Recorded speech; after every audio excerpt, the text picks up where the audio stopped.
Welcome, everyone. Welcome to our series of Fireside Chats of Parcel Monitor. Today, I'm very excited to have Marek with me on the call. He's from Last Mile Experts and very knowledgeable around the topics of parcel lockers and last mile delivery. With this, I would love to kick off our conversation. Marek, over to you. Tell us a little bit more about yourself and your work at the Last Mile Experts. Pleasure to be with you all today. So where do I start? 30 plus years in the industry. Interestingly, I think very much working in developing markets and new areas. So I kicked off actually with DHL, setting up their first operation in Poland.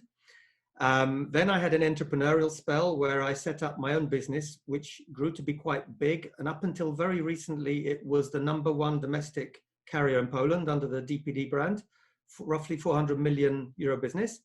But recently InPost, which is going to be, I'm sure, one of our subjects today, has picked them at the post and is now the #1 carrier in Poland.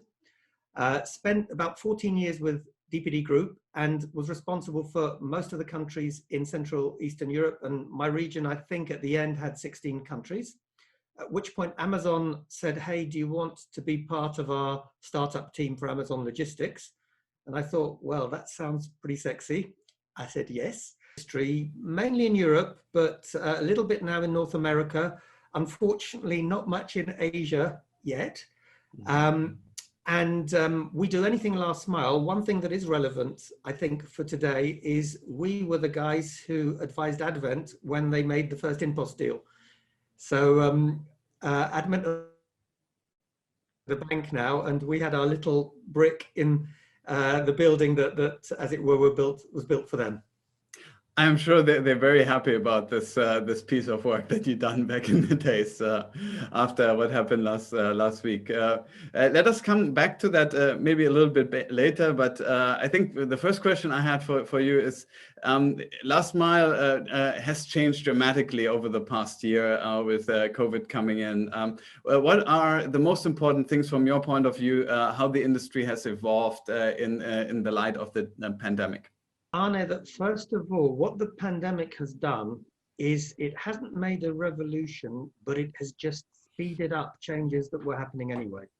So it's effectively an acceleration process, far more parcels, far more demand for B2C e-commerce delivery. So I think that's the key thing. And what does it mean? It means that capacity is at a premium. It means that you've got new people who would never really buy online before doing that now. So it could be elder people, more conservative people who have found that they had no choice, so they started buying online. Plus people like me who are actually quite regular users, but we started thinking, hold on, we can't get out so much, so maybe we can buy groceries or we can buy medical goods and other things. So I think that explosion has led to this capacity issue. And then I think there are two elements in terms of what's happened. On one hand, I think you guys have identified, and most other people we've spoken to have identified, that to-door delivery is more successful because people are at home. But it doesn't solve one issue, Arne, which is that even if it's successful, home delivery is inefficient because it's usually if you're really lucky, 1.4 parcels per stop. We can talk later about those economics. What is interesting, though, which you wouldn't expect in a COVID time when people are at home, lockers have exploded. So people like going to lockers. And maybe it's because lockers are contactless, but I think also it could be because of the fact that lockers are such a great tool in terms of capacity and efficiency. So there's been carrier or e-commerce push towards those machines. So I've said a lot of things. Maybe you'd like to dig deeper or challenge, but that's my high-level take. No, and I think since the number of deliveries has increased, one anecdote I usually like to say, 50 years ago, you got your letters hand-delivered to your doorstep. The post boxes that are so normal right now were only introduced at a later stage. So we're getting to the stage probably with parcels where we're getting as many parcels that you don't want somebody to hand deliver to you individually. So there will probably have to be more efficient solutions, and for the sheer capacity, as you said, but also the convenience. I think what is very regular in the past, that you plan your day around deliveries, that you're at home. Nobody wants to do that anymore because there's just so many. So I think that will probably kind of trigger a lot of a kind of behavior change with consumers going forward. But when you say on the capacity side, of course, the lockers, but the lockers also have their capacity limits. What are the things one can do to just maximize that versus kind of the to-door delivery? Lockers, however you look at it, are a piece of metal, so you can't stretch it. But there are things that you can do, ranging from, I would call, no-brainers. So I spoke to one of my friends at one of the big postal operators, and I was shocked to find that they allow parcels to stay in a locker for a week, which is a very long time. So one of the ways to make the locker more efficient is to do what InPost in Poland has done, which is they reduced it to 2 days. And I believe at peak, if I'm not mistaken, it was even 1 day. So there's a huge turnover. So that's one of the things you can do. The other thing that a number of operators, so InPost do it, our client in Romania, EMAG, they also have the concept that you can have what they call multi-parcel cells. So instead of putting 3 small parcels in 3 locker cells, you put, if there's the one addressee, you put the 3 parcels in 1 cell. So that's another way. I think the other one, which again, not many people do, InPost do it, is to regularly visit the lockers at peak time. So at peak, an InPost courier can visit the locker maybe 5 or even more times in a day to replenish and remove the parcels. And I think there is one more item, and that will probably tick all the boxes on the list, which is incentivizing the consignee to pick up the parcel. And there are 2 ways, I think, to do that. One, which InPost does very well, and that's very nice, approachable messaging. So they won't say, "Dear sir, your parcel's in the locker," but you'll get a nice little cartoon of your parcel, and it will be sad, and it will say, "Have you forgotten about me? I miss you. When are you going to come and collect me?" So that's, I think, quite a cool way to, without upsetting people, make them go and pick it up. But the other one is to motivate, incentivize, either with some kind of prize or other means to incentivize people to pick up fast. So I think those are the tools that are available, because yes, Arne, you're right. At the end of the day, it's a piece of metal which you cannot stretch. Yeah, no, and there's plenty of options to increase capacity, which the to-door delivery doesn't have, because there's very little you can do to just make increased capacity there without massively ramping up costs. So that's a huge opportunity for locker delivery, I suppose. I think one of the interesting things also looking at the success of InPost IPO and the scale of the investor confidence behind them, is to discuss what is the target model for lockers that we might observe around the globe, because we're seeing very, very different ecosystems. Poland is very, very kind of special and remarkable. But do you think everyone will turn to the model in Poland, or how will things pan out across the world? You a bit of a consulting answer there, and the answer is it depends. But I'll be better than an average consultant, and I'll tell you what it depends on. So it's a little bit better. I think it depends on local circumstances, although there is a general trend that something that was not understood and not really known about has become very popular. So the general feeling is lockers will be much more popular than they were. But I think this is a good moment to go back and understand why we have lockers at all. And ironically, although a company very close to your homeland, in fact, in your homeland, developed the concept, Deutsche Post developed the idea and had a patent, which I think still runs till the end of this year, on the locker process. They haven't been that successful because a huge company the size of Deutsche Post has about 6,000 to 7,000 machines, And a much smaller company, the size of InPost, has about double that. But that's not where it all started. The place where it started is a lot closer to you in Singapore. So you can like or hate the Chinese, but nobody can say that they're not super smart. 5 or 6 years ago, the Chinese recognized that if they did not do something, they would not be able to serve the huge capacity demand e-commerce would require. And these guys went from nowhere, literally nowhere, to having the latest estimate, which is probably now, by the way, Arne, out of date, is that they have 400,000 plus machines. So just to put it in perspective, Poland is the biggest in Europe with 12,000 approximately. China has 400,000. So, you know, there's no comparison. And the reason the Chinese did it, as I said before, is they had no choice. They realized the only way they could serve the capacity is with machines. And I'll give you some real evidence because we did a webinar with InPost a few months back.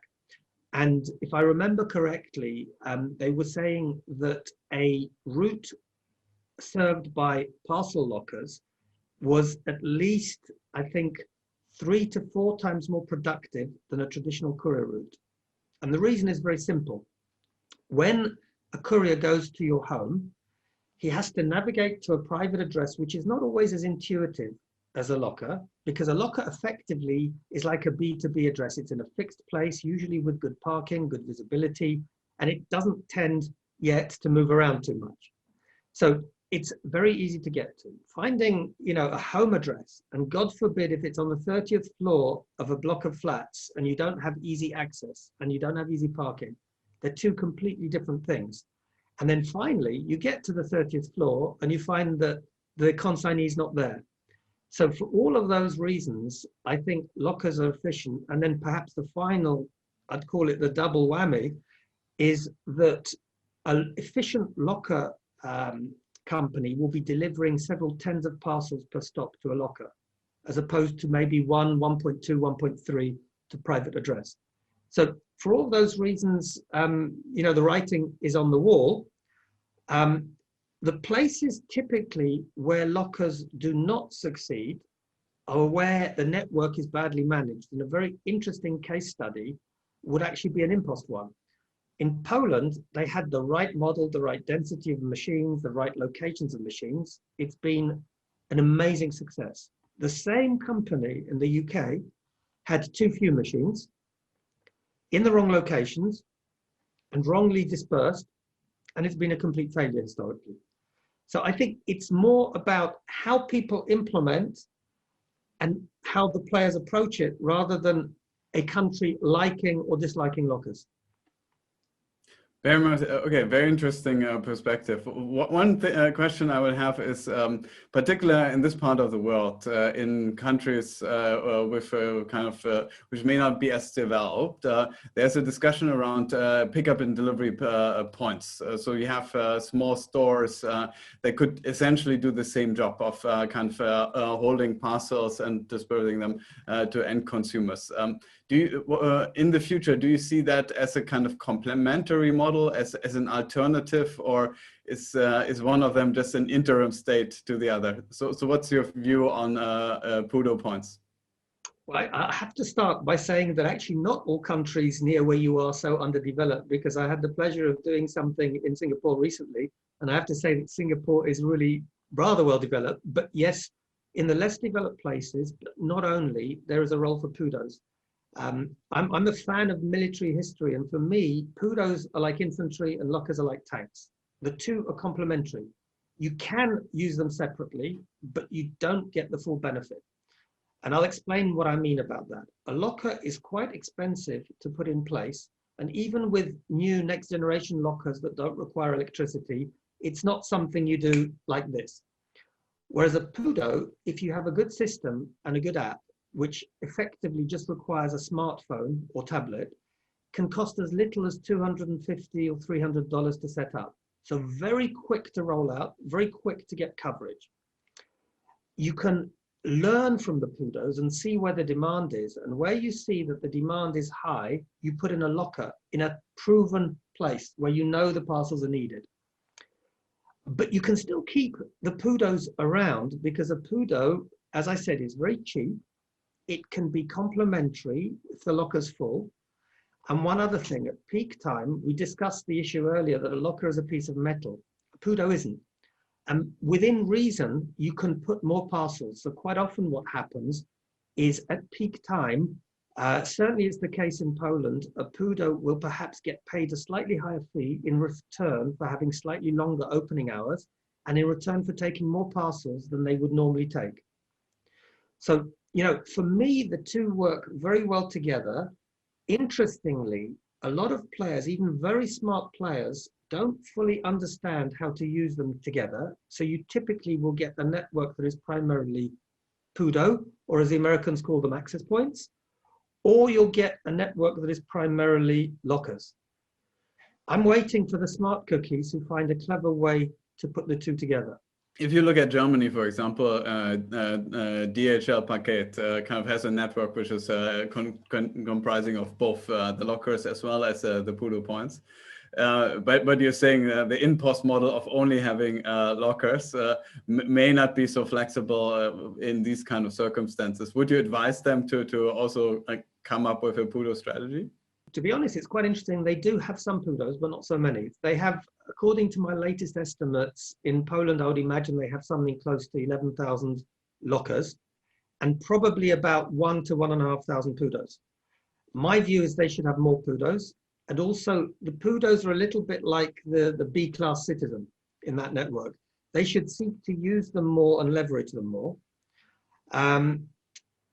But I think that it's going to be something that will come over time. My expectation is we will get more networks that have started with PUDOs, and a classic place would be France, where we know there are relatively few machines and a lot of PUDOs, where I can just imagine machines coming in gradually and the two working together.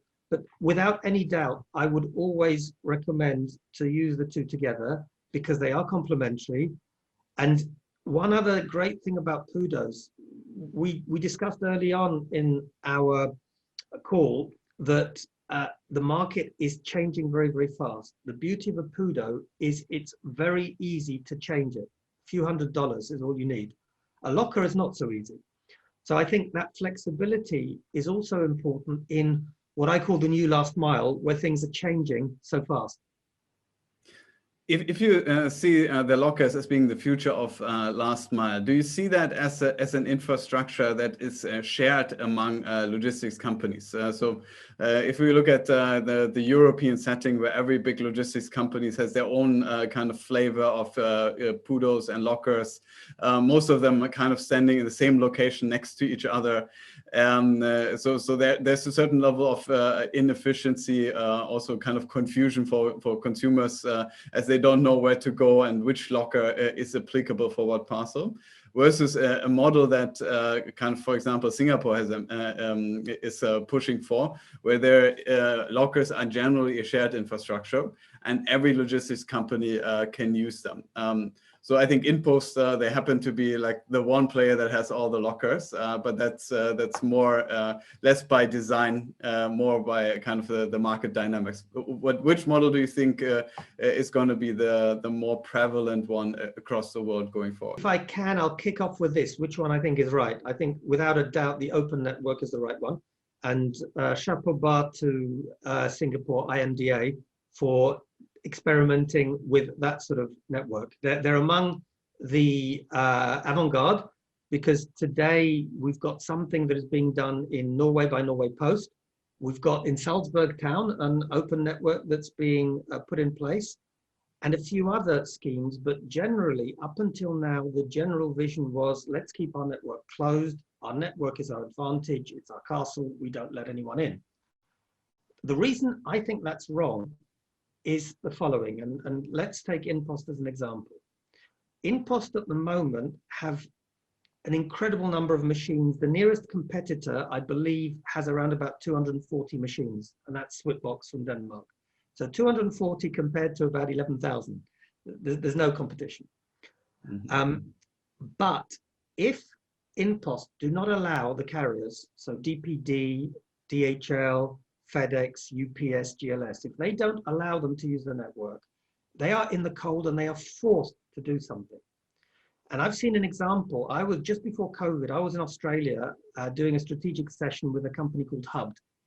And what was incredible, I was sitting at a table with a FedEx guy, a UPS guy, a DHL guy, and a toll post guy, all working together. And the reason they were doing it is they had no choice because they weren't allowed into the national post incumbent network. So I think that the irony is that closed networks create the risk that the others will be forced to create an alternative. Whereas the other way of looking at it would be to say, okay, I'm going to invite these carriers on board. My network, let's take the InPost example of 11,000, suddenly will become 20 because of the extra parcels. It's going to be even more difficult for somebody to enter because I'm so completely dominant. And actually, I'm serving people well. I'll just add one important thing. The classic naysayer argument for open networks is, yes, but the margin you make is smaller.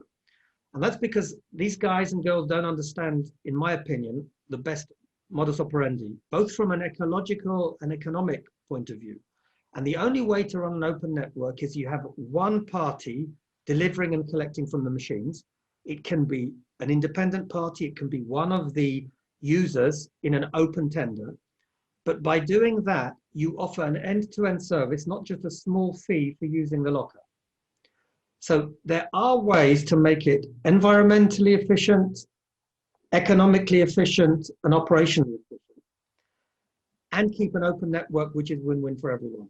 So far, as I said, Shapabad, Singapore, IMDA is trying to do something there, and to a few other players, but it's still early days. How many years do you think will it take Australia Post, DHL Paket, and InPost to open their networks?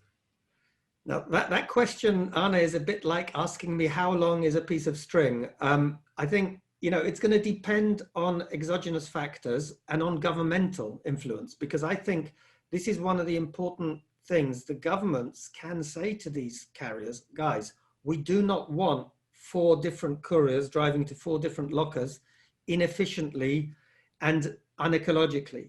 So Salzburg is a good example of that. And I can imagine smart cities like Salzburg, like Singapore, like perhaps London, where I know that Transport for London, which is responsible for that, is looking at this issue, where they're going to basically say to the carriers, either you get your act together or we will regulate.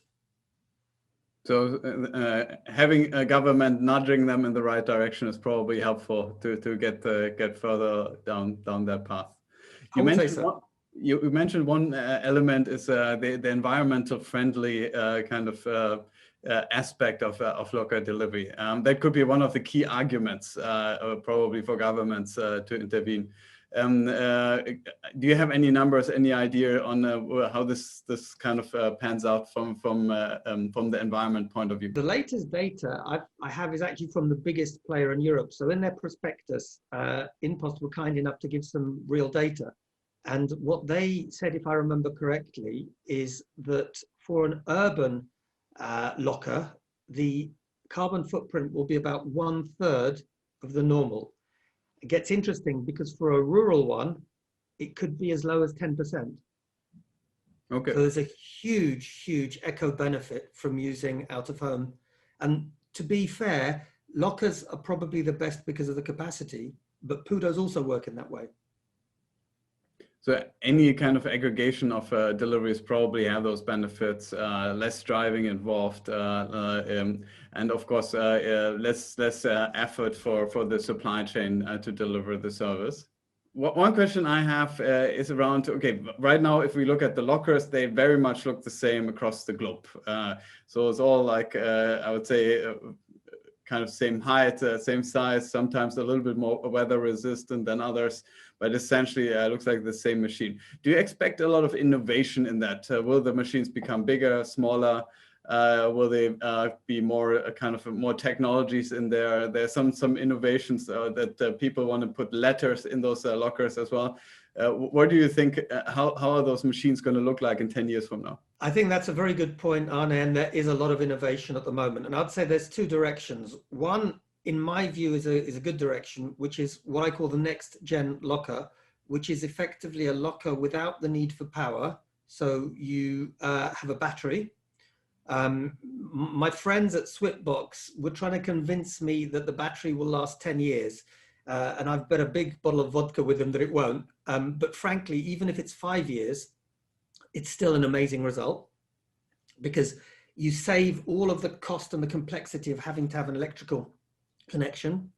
The second thing about the next gen locker, they don't have screens, they don't need Wi-Fi, they just have a Bluetooth connection, and effectively they piggyback on your smartphone. So your smartphone is doing all the data, and it's just via Bluetooth technology. So it's very clever.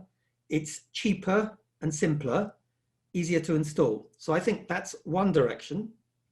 I think the other direction will be that even the, let's call them legacy machines, are going to be ever cheaper to produce. Because I remember not so long ago, I saw quotes of 25, 30,000 euros for a machine. That's gone. And I think the prices are going down, down, and down.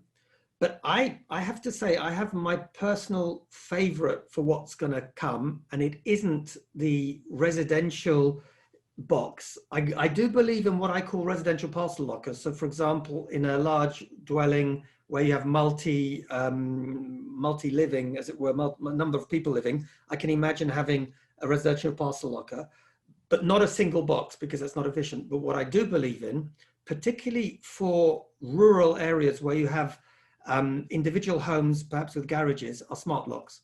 And I just love smart lock technology. So the idea behind that is, maybe you don't want to let people into your home, but if you have a smart lock with a camera, you can let the courier deliver the parcel to your garage. You see what he's doing all the time. You close the door, you see everything's safe, all great. One other big advantage, that a locker or a Pudo can only take relatively small parcels, but with the smart lock and the garage, theoretically, you can have a fridge, a washing machine, car tires, food delivery if there's a freezer or fridge in the garage. So it's a very, very attractive proposition. That's very interesting. Will force people to clean up their garages for sure. But no, I think there were some innovations that I've seen that have essentially the parcel kind of inbox for each individual home, which is the letterbox, just in a little bit bigger. But also relatively low tech. There's probably an RFID, a kind of authentication logic that's probably good enough for individual homes, but that allows kind of the delivery journey to be more efficient. But technically, that's then almost a kind of two-door delivery. So you lose a few of those kind of benefits from an environmental perspective, of course, on the delivery cost perspective. And Arne, there's one other challenge. If you have this box, either the box has to be huge, but if the box is not so big, at peak time, what happens when you have 2 or 3 parcels? What happens to the guy who's number 3 in line? It's not so efficient.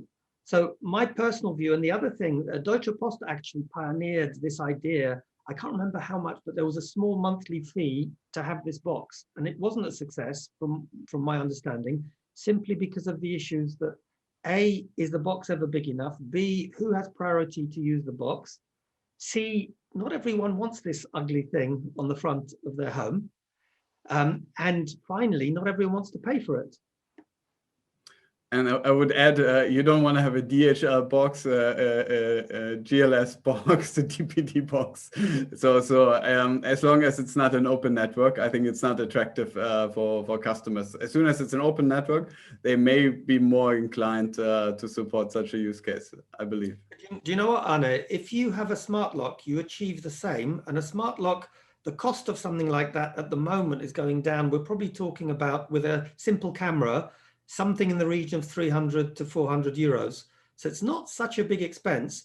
And the smart lock has the benefit that not only can you deliver small, big things, but for example, your kids come home from school, they keep losing the key, you use the smart lock to let them in.